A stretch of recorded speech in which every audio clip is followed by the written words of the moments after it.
Appalachians are known for their sayings. You know, the crazy, colorful ones about, like, I'll smack my granny, or so good your tongue will smack your brains out, those kind of things. But a lot of those sayings that we use are really deep, powerful sayings when you think about it, when you give thought to them. And that's just another way that we use our language to describe our daily events and things that are going on. Kind of to say to people when we don't know what else to say, or to give a word of encouragement, or a word of teaching, a word of a lesson. I've been there, listen to me. Reminds me of Pap used to tell me sometimes, Tipper, you ought to always listen to somebody that's been down that road before. So in other words, you ought to listen to the advice of those who've walked in the footsteps you're about to walk in, or that you're walking in now. But a lot of those sayings are those kind of like warnings or wisdom. Anyway, I've wrote down a few of them, and I thought we'd go over them today, just random ones that come to mind.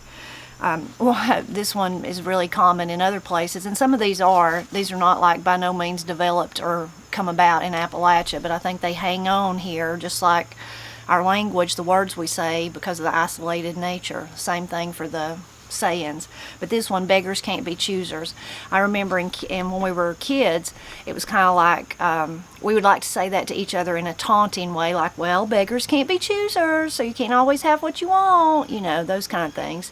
But I've said it to Corey and Katie, and I think it was said to me as a child, like, it's like saying that's just your lot in life. There's nothing you can do about it, so you're just going to have to figure out how to go around it, figure out what to do about it, and just move on.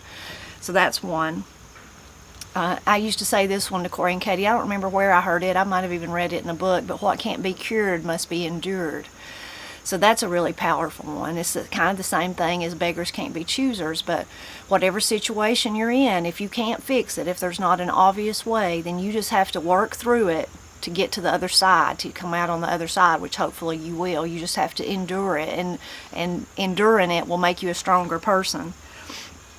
It's a hard row to hoe. That's another one. I like to think about that one because I think about hoeing a cornfield.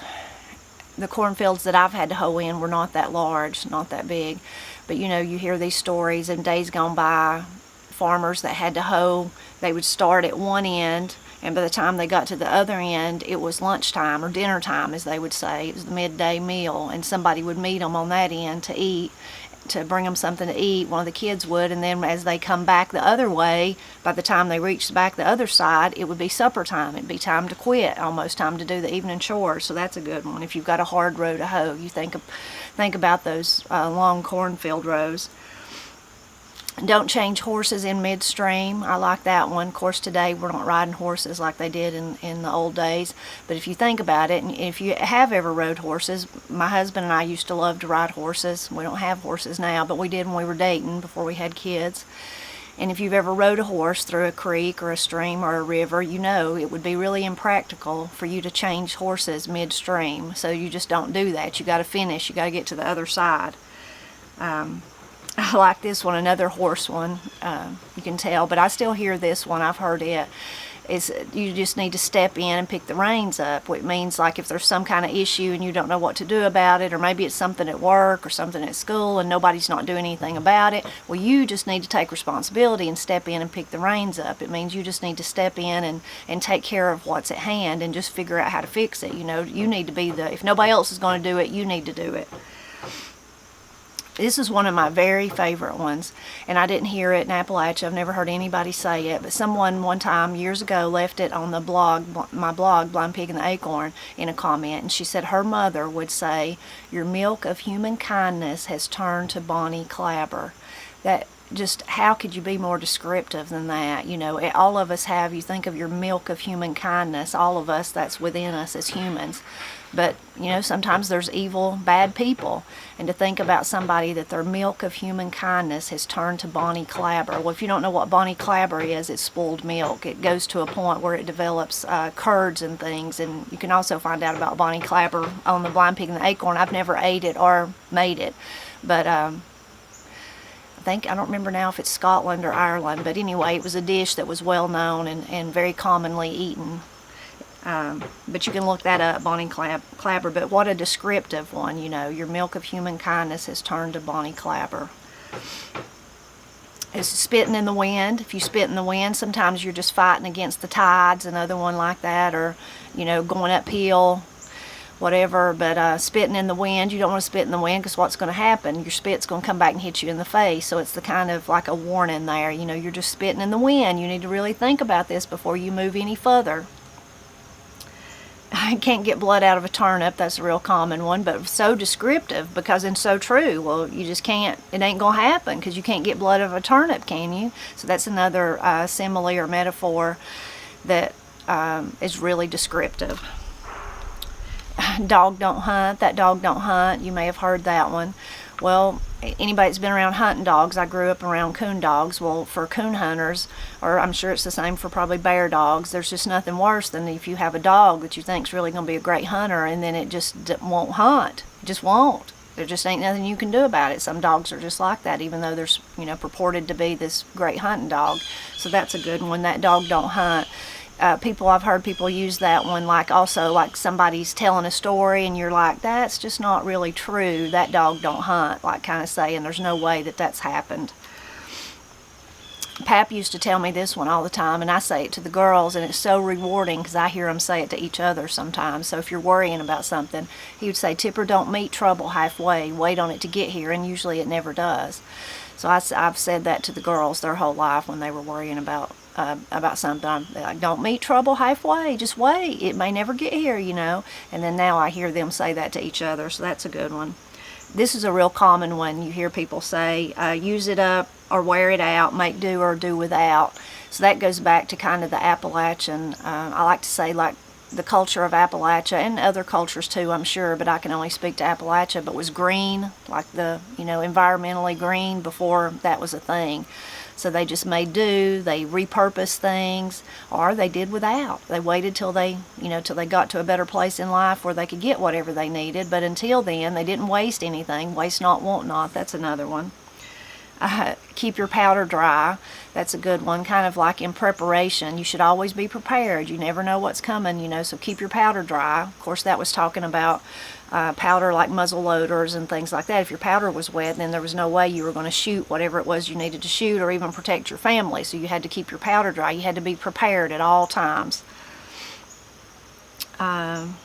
Your chickens come home to roost. That's a good one. You know, your chickens will come home to roost. So whatever you do in life, you're gonna, if it's something bad that you're not supposed to be doing, or it's a bad decision, eventually it's gonna catch up with you, and your chickens are gonna come home to roost.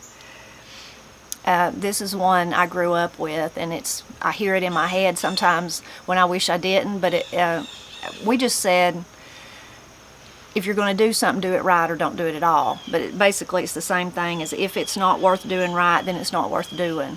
So just do it right. If you're going to take the trouble to do it, then take your time and do it right, or just don't do it. Don't fool with it, you know. And sometimes I hear that in my mind when I know I could do something better and I'm just wanting to hurry through it and be done with it. I'm like, no, if you're not going to do it right, just lay it down and don't do it. Do it right the first time. Fish or cut bait. I can't remember who I used to hear say that one.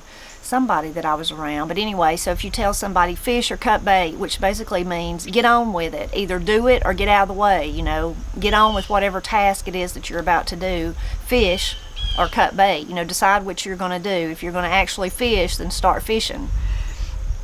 I like this one a lot. There's two like this, but one of them, let's see, if you're going to sup with the devil, you need to use a long spoon. So that means like if you're going to do something dangerous, or if you're doing something that you really know you shouldn't be doing, well then you better at least use a long spoon so you're far away. So if you're going to sup, which means eat, with the devil, then you better use a long spoon so you keep your distance from him.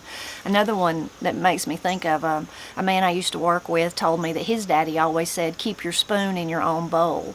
So that's a really good one when you think about, you know, gossiping or being in other people's business. He would say, keep your spoon in your own bowl. And the man told me, said, I always thought about it like, you know, if you were eating you had this fresh peach cobbler straight out of the oven with your ice cream, and you was just getting ready to dig in, and some old person you didn't even know, some nasty old person come and stuck their spoon in it and got a bite before you could. You know, that's kind of like how we feel when somebody's butting into our business.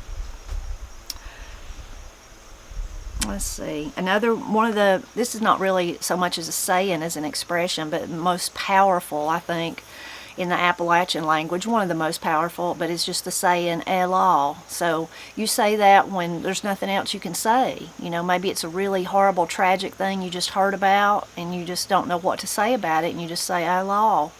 You know, some people might say it when there's you know, somebody's down on their luck and they're telling you all their troubles, and you're just like, Elah, I don't know, you know, there's just nothing else to say. It's just like resignation, that we know it's so bad that there's nothing I can say, nothing I can make you feel better. Pap said that one a lot, but that one's really common. I still hear people say it, including myself. At one time when I was, well, first let me tell you this one. This is a good one, which is so true, especially if you think about like hoeing that cornfield or putting up beans, breaking beans, canning stuff from the garden, putting in the garden, all those things that take a lot of work up front or a lot of work at the end, like thinking of the harvest. But good company shortens the road. It's amazing that if you have, like I think of our family, if Matt and Corey and Katie and I all tackle something, it gets done so much faster. We do such a better job, and we have fun doing it because good company shortens the road. So it's like a double win. You accomplish what you were wanted to accomplish for the day, but also you had such a good time doing it, fellowshipping one with another.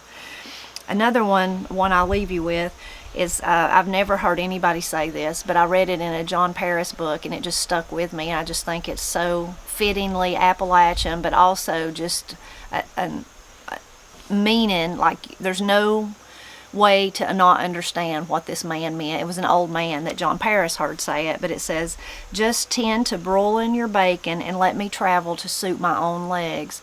And that says a lot even about the Appalachian culture or personality traits or whatever, that fierce independence. So you just broil your own bacon and you leave me to let me travel to suit my own legs. So in other words, don't be telling me what to do. You broil your own bacon and I'll see to my bacon and see where my legs want to take me, you know. So that was a good one, and I don't think John Paris thought it was common either. He just heard it and thought, wow, that's a great saying, and he documented it. But I hope you enjoyed this little talk about sayings, and I by no means covered them all, and I'm sure you've got some wise, wisdom-filled sayings that you've heard, so please leave them in the comments below and tell us about them. Hope you'll share this video with your friends and neighbors, but mostly I just hope you'll drop back by often as I celebrate Appalachia.